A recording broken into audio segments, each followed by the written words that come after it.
E aí pessoal, beleza? Então vamos continuar com o vídeo do MOSFET. Então no primeiro vídeo eu expliquei basicamente, de uma forma bem resumida, e mesmo assim o vídeo ainda ficou meio grande, né? Sobre o funcionamento do MOSFET e algumas das suas características principais. Nesse vídeo eu vou explicar então como ele está trabalhando no circuito, para que serve cada componente e algumas de outras características que a gente tem que levar em consideração num projeto deste, tá? Então o que a gente tem que pensar? Tá, por onde a gente começa a analisar esse circuito? No primeiro vídeo eu expliquei como o MOSFET funciona, expliquei da característica dele de gravar a última informação, tá? E das capacitâncias parasitas do diodo aqui.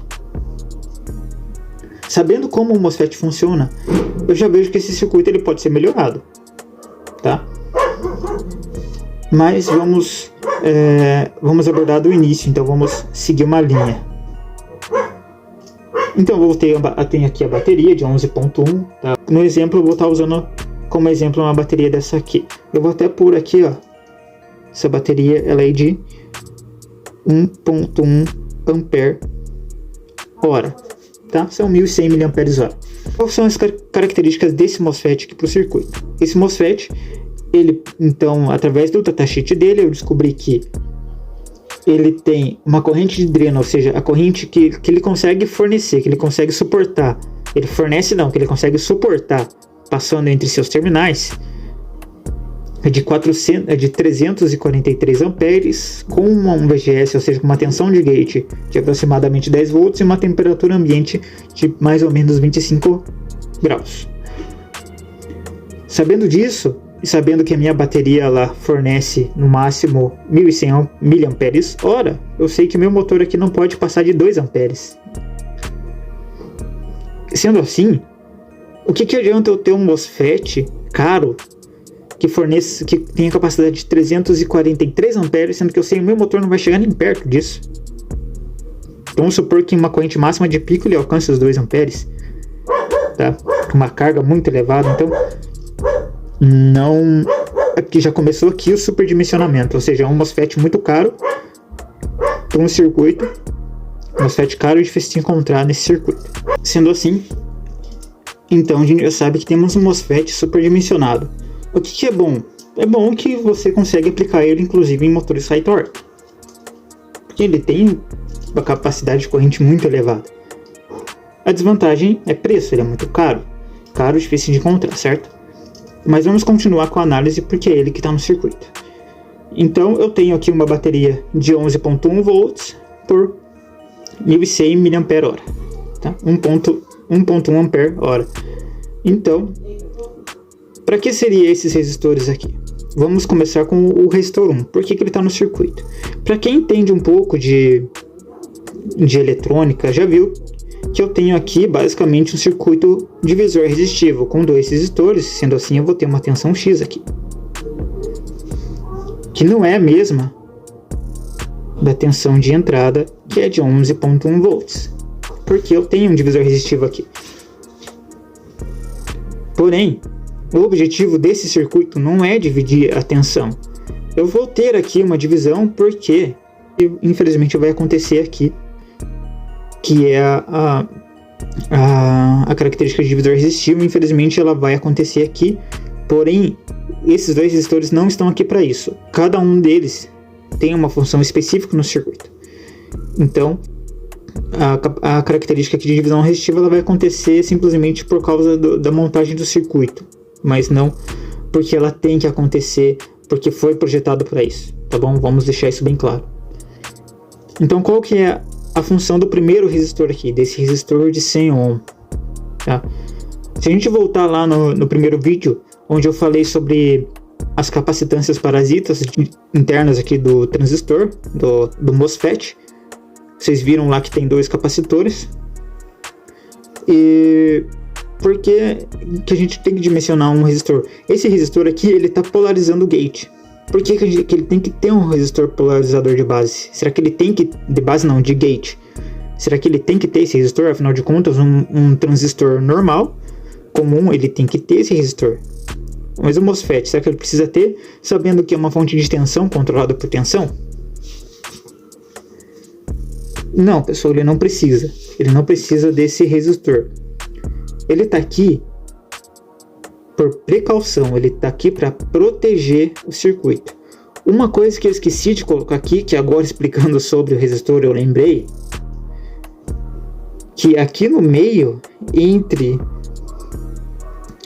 a bateria e o MOSFET, eu tenho o gatilho, né? Então eu esqueci de pôr, pessoal, mas considera um gatilho aqui, ó. Esse circuito está aberto. Aqui tem o gatilho, um interruptor comum, liga e desliga, tá? Tem um gatilho aqui, beleza? Por aqui um galho gatilho. E esse positivo aqui, se eu fizer um desenho tão bonitinho, eu vou ter que estragar. Ele também não vem para cá agora, ele faz uma curva, então ele está vindo para cá. Então considera isso, pessoal, tá? Só para a gente entender. Essa parte aqui esquece, essa parte de cima esquece. Então eu tenho o positivo vindo para cá. E uma chave, um interruptor entre o resistor e a bateria. Beleza? Infelizmente eu esqueci de colocar e agora tive que estragar o desenho, mas eu acho que dá para entender. Aqui um interruptor e aqui a ligação para o motor. O positivo do motor, ele compartilha o mesmo positivo da bateria. Mas então aqui eu tenho um gatilho. Então esse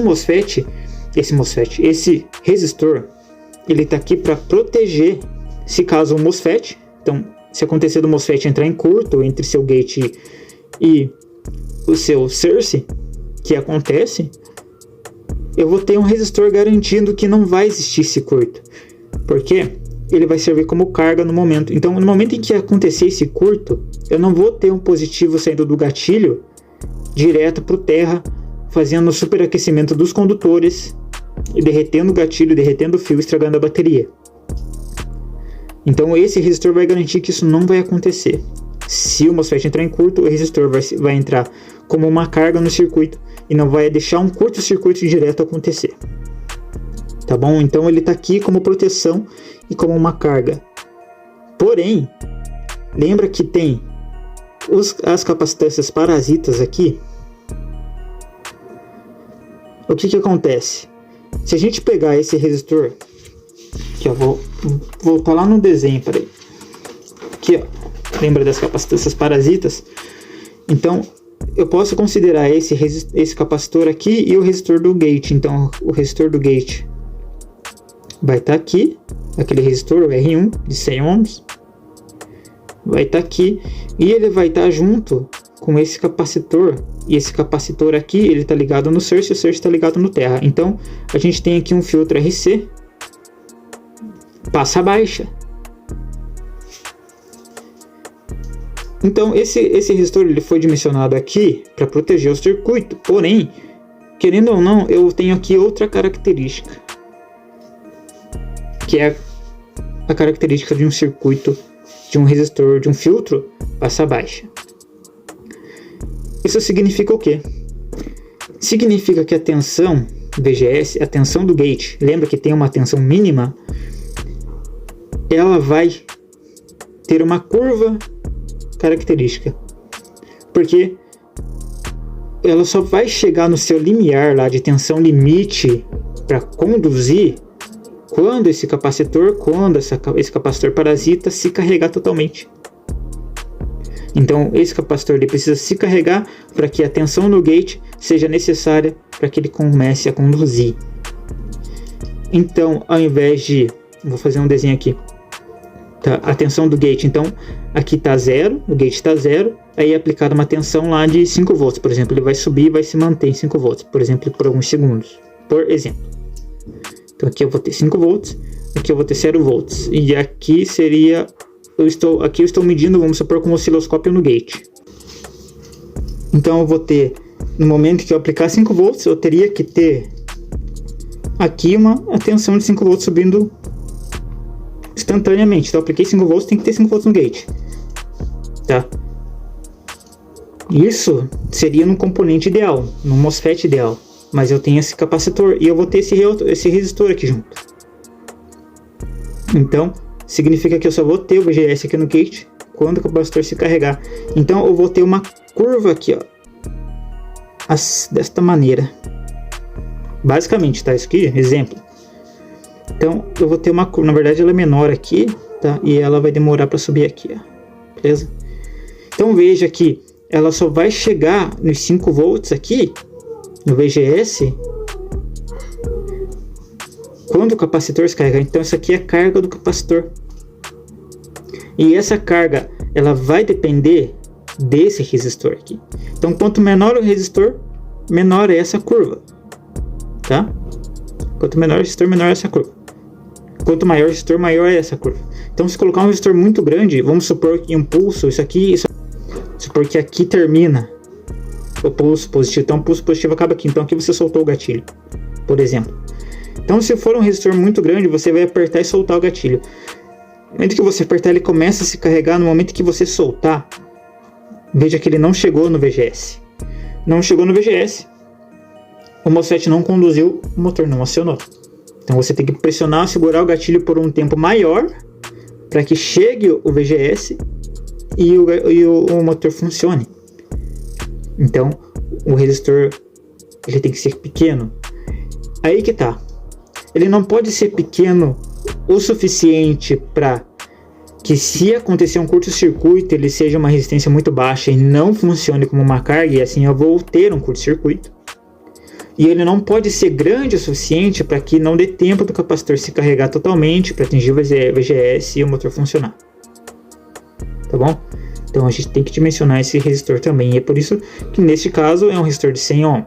É um resistor de resistência baixa que, por sua vez, vai ter ali a capacidade de carga para não prejudicar o circuito no caso de um curto-circuito no MOSFET. Tá bom? Então, beleza. O primeiro resistor, a gente já sabe o porquê que ele está no circuito. O primeiro resistor, então, está aqui para proteger o circuito contra um possível curto-circuito do MOSFET, e está fazendo um delay também, um atraso na reação no gatilho, mas que pro nosso caso, por causa da amplitude da tensão que vai ter aqui no gate, e porque a gente não consegue, por mais que a gente seja rápido, né, no acionamento do gatilho, a gente não consegue simular uma frequência muito alta, alta o suficiente para que não dê tempo do MOSFET chavear, não dê tempo de chegar no VGS por causa das capacitâncias parasitas. Considerando que a capacitância parasita somada dos dois é de 10.314 picofarad, 315 picofarad, alguma coisa assim, mais ou menos. A soma das duas capacitâncias, então, são capacitores que demoram mais ainda para se carregar, tá? Então é uma consequência, essa palavra que eu estava procurando, consequência das capacitâncias parasitas junto com esse resistor 1 que vai ter um delay, né, até chegar aqui na resposta do VGS para que o MOSFET conduza. Porém, a gente não tem a capacidade de gerar uma alta frequência na ação do gatilho para que isso seja prejudicial de alguma forma. Então o tempo ali é de alguns microsegundos, pressionar o gatilho e já disparar, a gente nem percebe.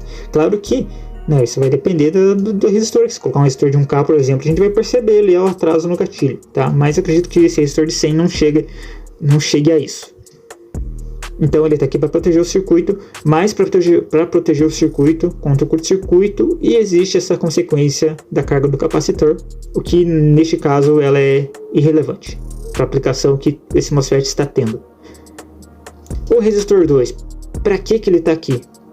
Lembra que eu falei do gatilho, que ele só consegue mandar um sinal apenas, que é o sinal positivo, e que a gente precisaria dar um jeito de mandar um sinal negativo quando soltasse o gatilho? É isso que esse resistor faz. Então ele está aqui para garantir que o gate, esse ponto aqui do gate, seja negativo quando não for positivo. Então quando pressionamos o gatilho, manda um sinal positivo para o gate, vai passar por resistor de 100 ohm, vai chegar no gate. Quando ele chegar aqui, ele vai encontrar essa resistência aqui ligada ao negativo. A tensão elétrica, ela vai sempre fluir para o negativo. Isso, claro, no sentido convencional, não no sentido real. Mas no sentido convencional que a gente usa para análise, é o positivo indo para o negativo. Porém, a tensão elétrica, ela vai seguir o caminho sempre mais fácil, o caminho com menos resistência elétrica, que neste caso é o gate do MOSFET. Então a tensão vai chegar nesse ponto e ela vai seguir os dois caminhos. Porém, o caminho mais fácil é o MOSFET, porque aqui a gente tem uma resistência de 2.2 kΩ. Nesse caso, a tensão ela vai fluir, vamos supor, 90% da tensão vai fluir para o gate, o suficiente para que ele chaveie. O suficiente para uma tensão VGS para que ele chaveie. Ela vai passar também pelo resistor. Então eu vou ter uma corrente elétrica no momento aqui, circulando no resistor também, mas é uma tensão mínima, uma corrente mínima neste caso. Então quando acontece de soltar o gatilho, solta o gatilho, ou seja, a tensão aqui vai para zero, não existe tensão aqui. Mas eu preciso garantir um negativo aqui. Então esse resistor está ligado no negativo. Então ele vai garantir que eu vou ter um negativo aqui no gate. Desta forma eu vou ter o desligamento do circuito quando eu solto o gatilho. Tá bom? E como dimensionar esse resistor? A gente tem que ter um resistor suficiente para que passe a maior quantidade de tensão elétrica para o gate, para que ele seja suficiente para que ele acione, e tem que ser uma resistência baixa o suficiente para garantir que eu vou ter um negativo aqui. Porque se eu colocar um resistor muito grande, eu vou isolar um negativo, aí não vai funcionar. Tá? Então veja que para ambos os resistores eu vou ter um limite máximo e um limite mínimo. Tá bom? E aqui temos outra consequência, a consequência de um divisor resistivo. Neste ponto eu vou ter a divisão entre esses dois resistores, que vai dar tensão aqui. Considerando que é um resistor de 100 ohm e um resistor de 2.2K e uma tensão de 11.1, eu acredito que a tensão fique entre 10.4, 10.5, 10.7 volts, tá bom? Mas a gente pode fazer esse cálculo também, tá bom? Mais pra frente a gente vai fazer. Quando eu estiver projetando o meu circuito, vocês vão ver essa equação aqui, tá? Mas põe isso na cabeça, que se aqui eu tenho 11.1, aqui eu vou ter mais ou menos 10.5 volts. No gate eu tenho 10.5 volts. Será que 10.5 volts é o suficiente para que esse MOSFET conduza? Aí a gente vai lá para o datasheet. O datasheet de um componente mostra todas as características funcionais desse componente e as aplicações. E na grande maioria dos datasheets dos MOSFETs, vem com uma tabela. Essa tabela é essa aqui. É uma tabela que ela tem o VGS e a corrente de dreno. VGS é a tensão no gate. A corrente de dreno aqui é a corrente que o dreno vai conseguir, entre dreno e source, que o MOSFET vai controlar. Sabendo disso, aqui a gente tem aquela mesma tabela que eu desenhei no primeiro vídeo. Veja que para que esse MOSFET comece a conduzir, eu preciso de uma tensão no gate mínima numa temperatura de 25 graus. Eu preciso de uma tensão mínima de 1.2, 1.3 volts, ou seja, acima de 1 volt, a partir de 1 volt, eu tenho o começo da condução. Então vamos supor aqui que até 1.3 volts eu consiga conduzir 1 ampere de corrente elétrica por esse MOSFET. 3 volts já passa de 100 amperes. Como aqui eu tenho 10 volts, ele não tem na escala, porque a partir de 5 volts aqui eu já tenho a saturação total do meu MOSFET. Então a partir de 5 volts eu já controlo cargas que podem chegar a 343 amperes. Aqui é uma tabela, obviamente não vai chegar no 1000, tá? Não vai chegar nos 1000 amperes aqui. Mas a partir de 5 volts eu tenho a saturação total do meu MOSFET. Sendo assim, 10 volts no gate já é mais do que suficiente para que o meu MOSFET consiga conduzir. Então veja que eu consigo dimensionar resistores aqui que mesmo com a capacidade, com a consequência de um divisor resistivo, eu consigo trabalhar até 5 volts tranquilamente, até menos. Por quê? Porque lembra da bateria? 1100 mAh, 1.1 ampere-hora, ela não, mesmo que o motor precise de 50 amperes, a bateria não vai fornecer esses 50 amperes, então o motor não vai puxar 50 amperes. O motor vai puxar o que a bateria conseguir fornecer. Uma tensão ali de menos de 2 volts já consegue tocar esse motor tranquilamente. Então veja o tanto que sobra de corrente elétrica, pessoal. Isso aqui é totalmente desnecessário. O MOSFET desse tamanho é desnecessário. Bom, pessoal, só agora para finalizar o vídeo, tá? Então, vocês já sabem para que servem esses dois resistores, tá? O que acontece no circuito, como eles estão desta forma, como um divisor resistivo, e o que eles implicam no funcionamento do circuito e do MOSFET. Beleza, pessoal? Então, até um próximo vídeo. Espero que tenha explicado bem, espero que tenha ajudado vocês a entenderem melhor todo o funcionamento do circuito do MOSFET, tá? E aguardem que vai ter um projetinho bem interessante para vocês. Beleza?